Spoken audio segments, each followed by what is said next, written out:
আজকে আমরা চতুর্থ শ্রেণী অঙ্কের মজার অঙ্ক যে পাঠ্যপুস্তক তার প্রশ্নমালা 38 পাতায় 2 দাগের যে অঙ্কটা রয়েছে সেটা সমাধান করব।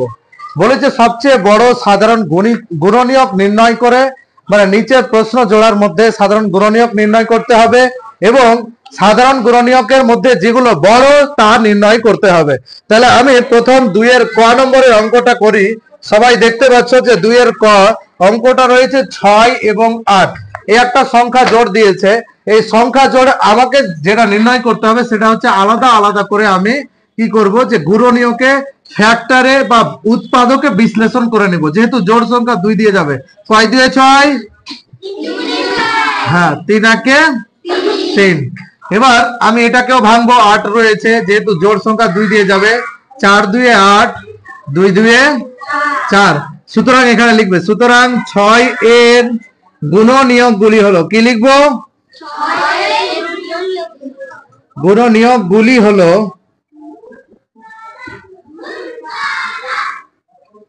এবার লিখবো কি কি রয়েছে দেখো তো বাবু, 1 2 3, তাই না? এবার একই রকম ভাবে 8 এর গুণনীয়কগুলি হলো, কি কি হলো বলো তো, 2 4, 4 2 8, 2 1 2, 1 দিয়ে যদি করো তাহলে 1ও লিখে দিবে যে 1 2 4 এবং 8।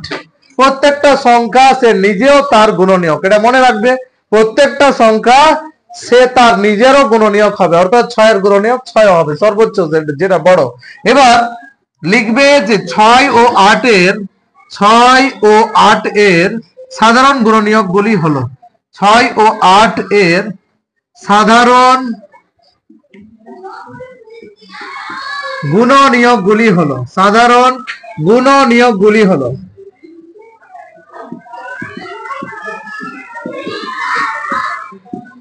কি কি গুণনীয়কগুলি হয়েছে দেখো তো, যেটা মিল রয়েছে, কি কি মিল রয়েছে বাবু সবাই বলো, 1 2 আর নেই 1 ও 2, তাই না?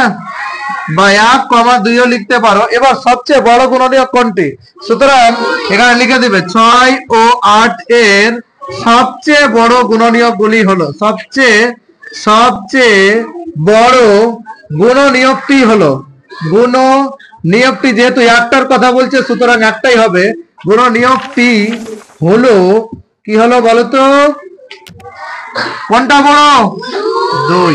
কে কে বুঝতে পারলো না, কে কে বুঝতে পারলো না? সবাই বুঝতে পেরেছো? সবাই বুঝতে পেরেছো?